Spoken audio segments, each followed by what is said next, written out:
Nosso convidado de hoje nasceu em Brasília, viveu em diversos países da América Latina e se formou em cinema em Cuba. Nos últimos 13 anos, ele realizou 6 longas-metragens, entre outros projetos, e está aqui hoje para falar com a gente sobre o longa-metragem de documentário Campo de Jogo e o curta Igor. Tenho o prazer de receber aqui hoje Eric Rocha. Eric, obrigada pela sua presença. Prazer. Eu queria falar primeiro do Igor. O Igor faz parte de um projeto de um longa-metragem chamado Evasão Escolar, que é um filme capitaneado pelo Gael Garcia Bernal, que conta com a presença de diversos diretores latino-americanos. Você é um cara super autoral, que tem uma identidade muito forte no seu trabalho. Como foi para você receber esse convite e como é que você lidou com esse tema já proposto? Que liberdade você teve para desenvolver a sua narrativa dentro desse tema que já estava mais ou menos pré-estipulado? Então, essa questão da educação, né, da evasão escolar, da educação, sempre uma questão que me mobilizou, assim, enquanto cidadão, enquanto cineasta. Eu acho que a verdadeira revolução do século XXI não está mais em nenhuma ideologia, está na educação, no poder que a educação tem de transformar o mundo, né? E a educação, isso engloba cultura, conhecimento, tecnologia, ciência, uma série de coisas. Acho que ali realmente tem uma potência revolucionária do humano mesmo, a possibilidade de a gente criar uma outra humanidade, né? E então esse projeto eu recebi ele com muita alegria, assim, né? É como se ele estivesse mesmo dentro dos seus projetos. Exatamente. Né? Tem a ver com a sua... com a minha formação, é uma questão que sempre me preocupou e me mobilizou. Então, quando eu recebi o convite, foi um presente, a possibilidade de estar fazendo um filme refletindo sobre essa questão da evasão escolar, da educação. Eu achei muito interessante, porque é um projeto coletivo, né, de 10 diretores, 10 curtas de 10 diretores da América Latina. E achei interessante um filme, quase que um filme caleidoscópico, né? Um caleidoscópico assim, de várias visões da América Latina, de um problema em comum, que é a evasão escolar. E com vários diretores que eu admiro também, que estavam juntos no projeto.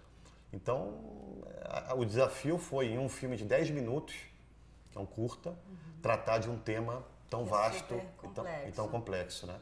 Esse foi o grande desafio. Aí vem a questão da síntese poética no cinema, né? Aí foi realmente um prazer, assim, uma satisfação muito grande fazer esse projeto. E aí o próximo passo seria definir qual é o caminho do filme, né? Como o próprio título já diz, Igor, o filme é a história do Igor, que é um rapaz de 17 anos que mora no Morro dos Prazeres, aqui no Rio de Janeiro, e a própria história dele. O Igor é um adolescente apaixonado por teatro, o sonho dele é ser ator, faz capoeira desde 5 anos de idade, mas que por desinteresse e falta de curiosidade abandonou a escola, como muitos outros. A paixão dele está na arte, né? Então, quando Já sabia o que queria, né? Pois é, então eu achei interessante que ele, como, né, um rapaz com essa história, e ele com o sonho de querer ser ator, ele estava interpretando no filme a ele mesmo, encenando a ele mesmo. Então o filme ele transita nessa coisa do documentário, do real, que é muito forte. A gente filmou na casa dele, no Morro dos Prazeres, com a família dele, nos lugares onde ele ia e tudo. E ao mesmo tempo a ficção pela decupagem do filme, pela dramaturgia da vida dele, né? A dramaturgia do real mesmo. E esse é o projeto, assim. E o seu encontro com a história do filme veio depois do Igor? Ou seja, o seu personagem fez o seu filme ou você já tinha mais ou menos estipulado o que você queria e procurou alguém que tivesse a ver com mais ou menos o que você tinha na cabeça? Ele te revelou a história ou a história já existia? Também. É legal isso, né? É legal isso, porque o cinema, e acho que qualquer coisa da arte ou da própria vida, as coisas nascem dos encontros. É um imponderável, né? O imponderável é uma potência, né? Então, assim, da relação que você tem do encontro, da própria relação do encontro, é que nasce a linguagem, que nasce a arte, né? E nesse caso, o meu encontro com o Igor foi de onde nasceu esse filme, né? Porque eu tinha coisas na minha cabeça que eu imaginava, como por exemplo, uma ideia que eu gostava, que era a ideia de um adolescente sair para ir para a escola, acordar, se arrumar, ir para a escola e nunca chegar na escola, ficar perambulando pela cidade. E é exatamente era a história dele. Olha, que loucura. E que é a história de muitos, de milhares de adolescentes, até de crianças que vivem isso, né? A pessoa sai de casa com ímpeto de ir para a escola e no meio do caminho desvia para fazer outra coisa, desvia para ir jogar videogame na casa do amigo que ele combinou, desvia para ir tomar um banho de mar, desvia para ficar vendo lojas por aí, caminhando por aí. E uma insatisfação consciente dele com o sistema educacional? Não, uma coisa mais de um desânimo com aquele tipo uma falta de interesse. Não tem nada ali da escola e das aulas que ele tem que realmente atraem ele. Ele não, eu acho que aliás, esse é um dos principais motivos, né? Tem várias pesquisas até feitas pelo próprio BID e várias ONGs, enfim. O filme é financiado pelo BID também, né? É financiado pelo BID e produzido pela Canana, que é a produtora do Gael Garcia Bernal. Você já tinha trabalhado com o Gael? Não. Primeira vez. Gostou? Gostei, super bacana. Não, ele... O mais interessante é isso, porque são 10 olhares, 10 visões muito autorais, muito pessoais desse problema da educação. Então, isso que eu acho... E tem filmes de ficção também? Ficção, Cada vários. um escolheu meio que o gênero que queria. Cada um estava com carta branca para fazer o filme que quisesse. Isso é ótimo. De até 10 minutos. E com determinado orçamento e filmado no seu próprio país. Sim. Essa era a única condição. Então são 10 visões e isso eu acho interessante, esse mosaico. Né? Porque cria a partir dessas 10 visões, desses 10 curtas, o Gael, ele mesmo, com o montador dele, construiu o longa. Ele deu a ordem que ele quis, né? Que ele inventou ali. Sim. E você acha que o fato de você ter morado na América Latina, ter estudado em Cuba, assim, isso aparece de alguma forma no filme ou não, por se tratar de um menino carioca, de uma favela do Rio de Janeiro? Isso nem toca tanto. Eu acho que o Igor, esse rapaz, o Igor, que hoje é meu amigo, né? A gente virou amigo, ele é um amigo querido. A história dele é uma história comum com milhares e milhares de adolescentes da América Latina. Poderia ser a história de um rapaz em Bogotá, ou em Caracas, ou em Montevidéu. É um problema em comum que a América Latina tem, né? Que é realmente são países que, talvez tirando um ou dois países da América Latina, em geral são países que não fizeram uma revolução nesse campo educacional. Isso ainda, infelizmente, não é colocado como... Deveria ser um assunto de primeira ordem, né? De primeira ordem ainda não é, uma coisa secundária, ainda é. E não é só questão de orçamento, né? Que se fala muito disso, orçamento, de aumentar, que os professores... Não é só coisa de orçamento. Claro que os professores ganham muito pouco, mas além disso, a falta de projeto. Com certeza. De conceito mesmo. O que é pensar a educação no século XXI? Sim. O que seria isso? Sim. O que envolve isso? Como é que você cria os cidadãos, né? Assim, para conviver em sociedade de uma maneira um pouco mais... Infelizmente, a escola é uma instituição criada na Revolução Francesa e é uma das instituições mais velhas, retrógradas do ponto de vista dos conceitos, não foi renovado. Existem algumas iniciativas, enfim, vários autores que pesquisam isso, né?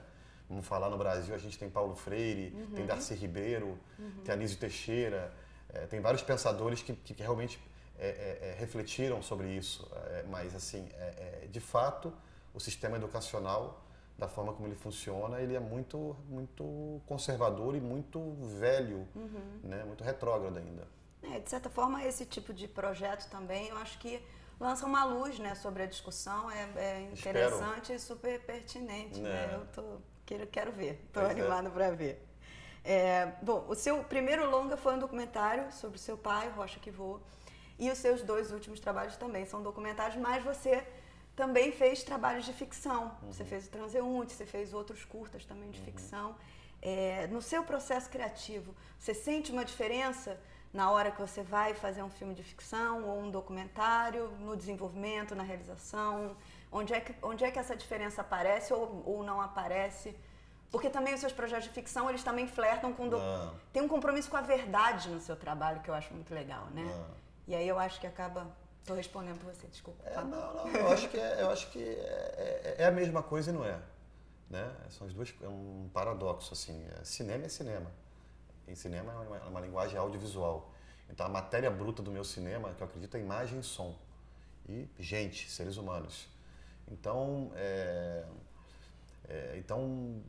eu penso assim, em primeiro lugar, eu estou pensando na poética do filme, seja documentário ou ficção.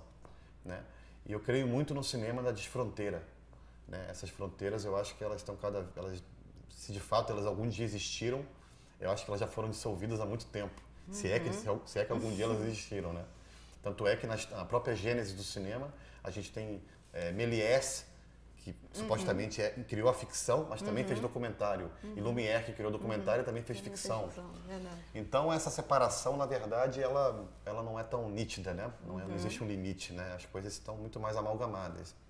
Agora, eu acho que tem uma diferença interessante, assim, vital para mim, que é o trabalho com ator, né?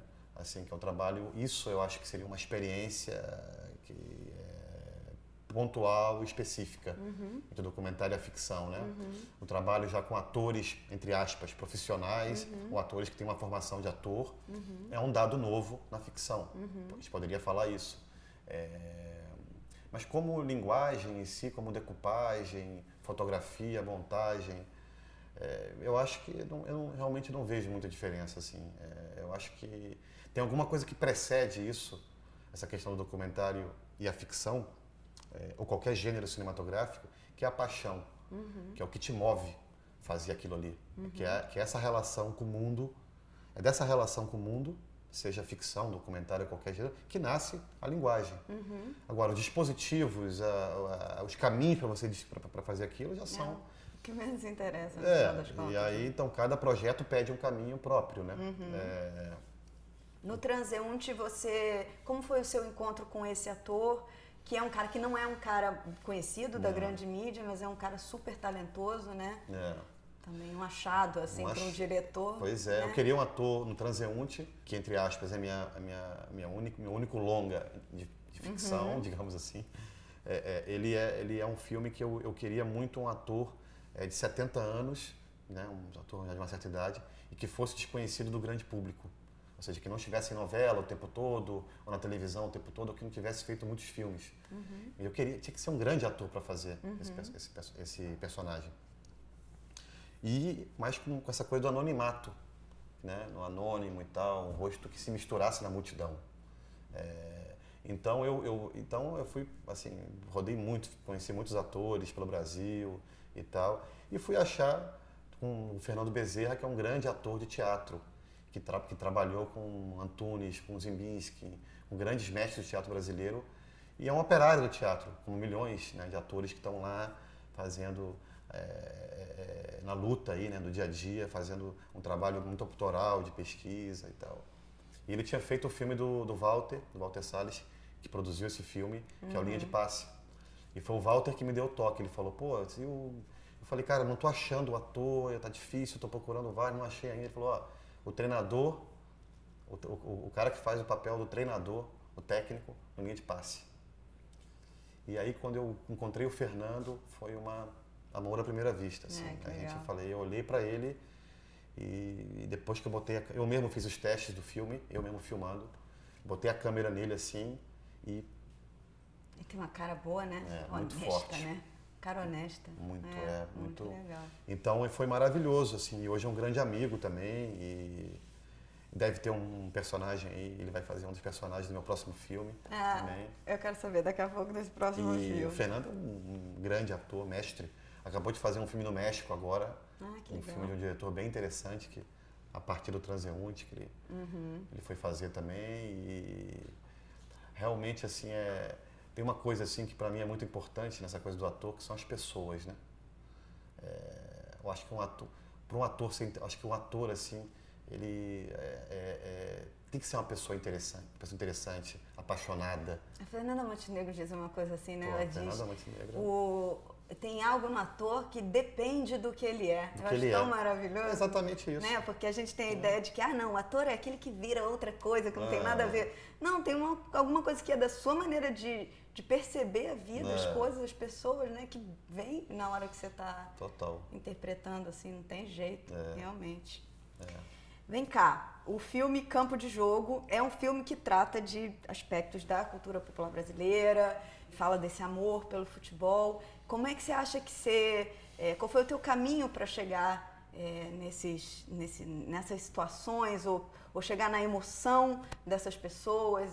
O que você acha que tem de mais valioso no filme? Qual é a grande bossa, a grande graça do filme? Onde é que ele te toca mais? Então, esse é um filme que fala das minhas memórias, né? Porque eu sou um cidadão, uma pessoa como milhões e milhões de brasileiros que nasceu no futebol.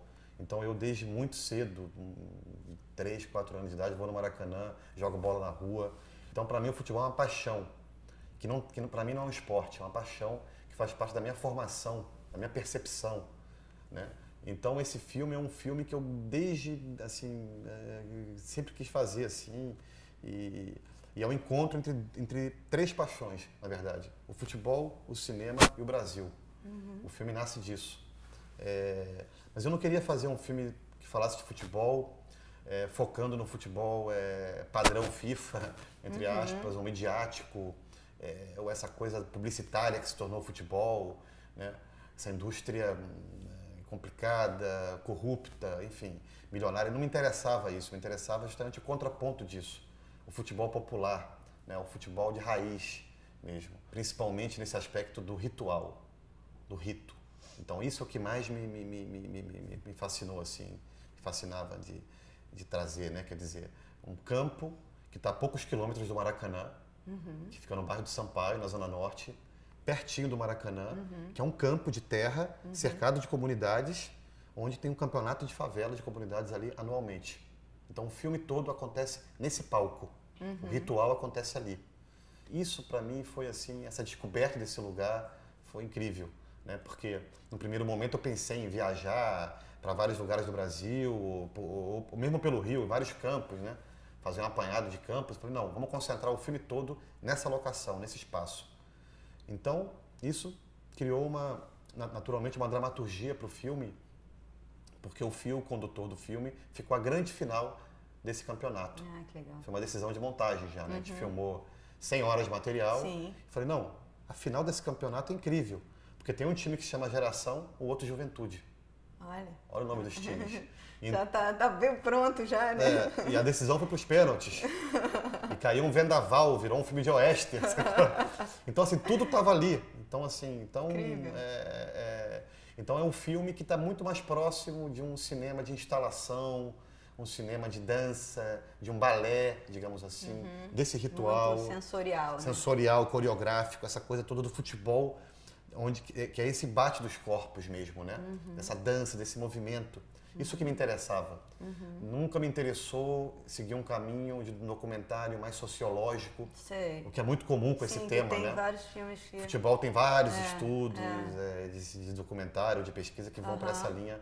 Não, isso não me interessava realmente, assim. Me interessava mais essa possibilidade do encontro, da simbiose, digamos assim, entre o futebol e o cinema.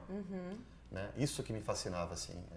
E o campo de jogo é isso. O filme foi pensado ou foi feito durante a Copa, perto da Copa? Não tem nada a ver. Uma coincidência. Sim. Uma coincidência e uma bela coincidência. Uma bela coincidência, no caso.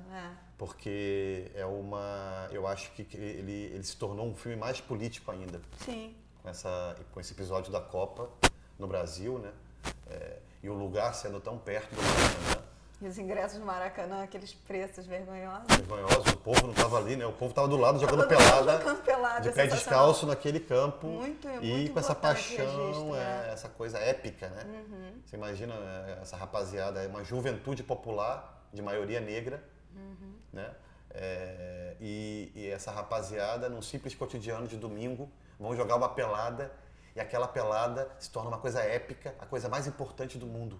para eles. É lindo. Aquela paixão transborda, porque essa região do Rio de Janeiro, que é a Zona Norte, que é o Sampaio, como reflete o Brasil, não é uma coisa isolada. Essa região tem o quê? Tem narcotráfico nas comunidades, com o PP ou sem o PP, o tráfico continua. Tem igrejas evangélicas e católicas e tem um campo de futebol, de pelada. É verdade. Então, essa paixão, esse transbordamento, ele é ali. Ele é canalizado ali, naquele teatro, naquele rito. Lindo. Então, para mim, isso eu achei muito forte, assim, muito expressivo do que é o Brasil, né? Sim. Uma síntese do Brasil também, aquele campo de jogo, Sim. aquele campo de batalha, né? Muito bom. E aí o seu próximo filme é um projeto também de ficção, Breves... Breve Miragens do Sol. Miragens do Sol. É um título ainda provisório, né? É bonito esse título. É. Você já pode falar um pouco desse projeto, ainda não? Breve. Posso dar breve miragens. Breve, você pode dar breves miragens. É um filme que já estou pensando já há bastante tempo. Esse filme, ele é um filme que fala muito da minha relação com a cidade que eu cresci, que é o Rio. E é muito, assim, me interessa muito, assim, tentar capturar esse momento político, histórico da cidade e do país também, né? No sentido do táxi, né? Então, é um taxista. Que então, legal. São essas histórias que atravessam, né, aquele táxi, essas histórias, um filme sobre os narradores, né? Quem são os narradores hoje contemporâneos? Né? Pegando muito aquela ideia do Walter Benjamin, dos narradores de um mundo, narradores que estão se acabando nesse mundo, né? Do sábio, dos xamãs. Quem é que propaga, quem é que transmite essas histórias, essa oralidade? Né? Hoje em dia, quem são esses narradores? Então, eu vejo muito que o táxi, esse espaço cênico do táxi, com essas figuras que vão passando por ali, fugazmente, elas representam um pouco essas histórias, né? Quem escuta, quem conta essas histórias, né? Compõe um imaginário da cidade muito forte, né? Do que está acontecendo hoje. Né? Eu acho que é uma aventura, né? Assim, de falas desencontradas, de caos, de uma cidade que é essa cidade? De quem que é a cidade? Tá tão disforme, né? Então, isso me interessa muito. Que bom. Parabéns, boa sorte e obrigada pela sua entrevista. Obrigado a vocês. A gente termina por aqui. Se você quiser ver a entrevista na íntegra, entra no site revistadocinemabrasileiro.com.br e eu deixo vocês com mais um filme de micrometragem.